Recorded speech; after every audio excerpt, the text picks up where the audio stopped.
Hi, so this week we learned about trends that are shaping the work life. One of those trends included a 4-day work week.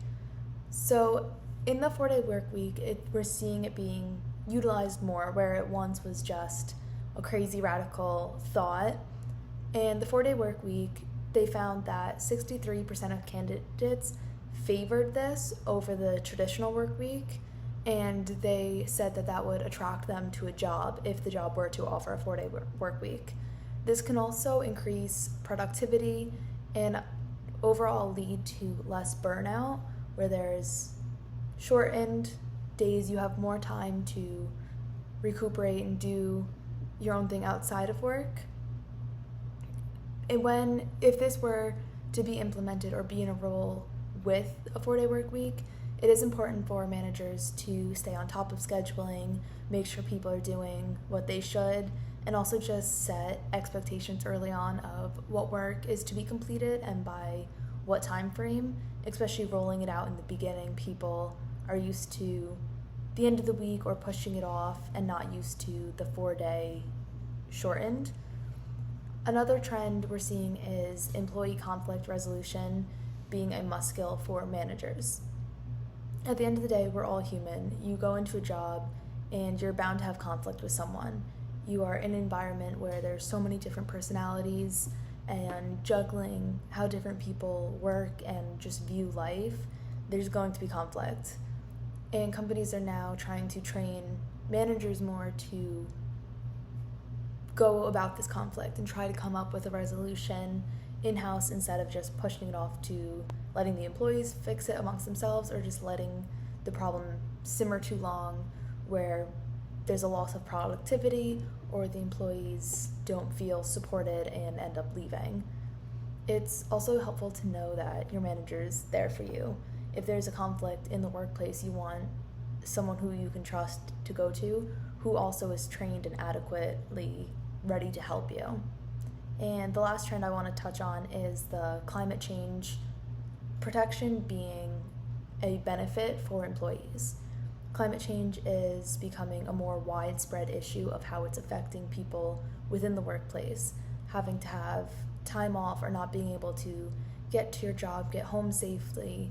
So companies are putting more of a focus on people's physical safety, compensation for any time lost due to any climate change emergency, and also mental health support after a big event or even a minor event that it impacts you or impacts your family. Companies are placing a benefit on that to support their employees.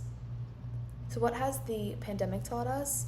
Overall, the pandemic has taught us so many things, and it really changed how we go about our day-to-day. And overall, it definitely increased the use of hybrid and remote work. Obviously, during quarantine, most jobs that could try to implement full remote work online, no one going into the office. So it really increased that of, as we're getting out of that phase and we're into the offices, we're in our environments, still utilizing the productivity that you can get while working at home or hybrid. The pandemic also put an emphasis on mental health and well-being. People spent so much time home and with their families and friends, and after completing a survey realized that majority of people felt happier, felt more satisfied within their role, within their company, but also just happier in general. They had a better work-life balance, which definitely was seen grown from the pandemic. So workplaces in the future, there's now an increased use of AI. AI is getting more widespread, companies are utilizing it more, and it's beneficial to learn how that can benefit your company. Instead of brushing it off or not using it, learning how it can and can't work for you and going through the different stages of rolling out AI. And also just the flexible workplace, hybrid workplace is going to be seen still now and in future workplaces. It doesn't look like it's going anywhere. And speaking of the remote work, flexible work, an area of research to be addressed is remote work.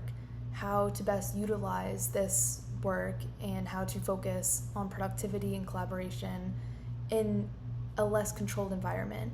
You're no longer in the office having these face-to-face meetings. Instead, you're doing it through a screen or through phone calls, and just researching how that can impact the company and impact how the workers get along and get their work done. Another area to be researched is work-life balance. Figuring out the best ways to navigate a work-life balance and creating appropriate boundaries when necessary, and how this can be beneficial for overall employee satisfaction. At the end of the day, it's work and life. You go to work every day, you're living your life every day, and finding that balance and being able to set those boundaries with management, within yourself, with your coworkers is highly important. And the more research we put on this and how to best go about that can increase how you feel about your position and about the work you're doing. I believe that I resonate with this the most because it can be hard to do a work-life balance. I'm in a role where a lot of people either call out or doctors' schedules change, and we're getting asked to pick up shifts constantly. So being able to set boundaries of when I can't pick up a shift and not have to feel bad about it is important for the day-to-day. And the different perspectives on the future of work. People can view the benefit of remote work differently. Some people can find it to be super helpful. You don't have to commute to your work where your job may have been an hour away, and now you can just go to your living room and log on. But people can also see it as being less beneficial, less human interaction, face-to-face.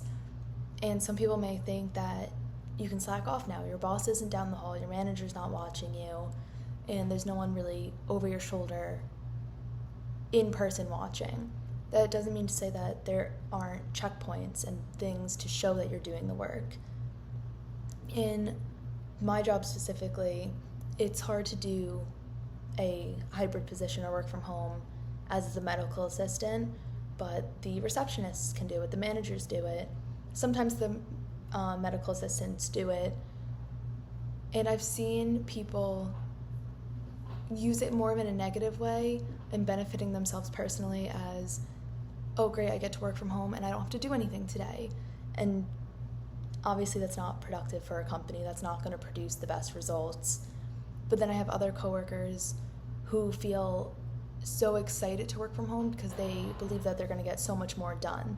They have less distractions, less getting pulled every which way, and they're able to just buckle in, get the work done, and are more efficient when they're home. So I can see both sides of it and how when you use it right, working from home, remote, hybrid, can really be beneficial.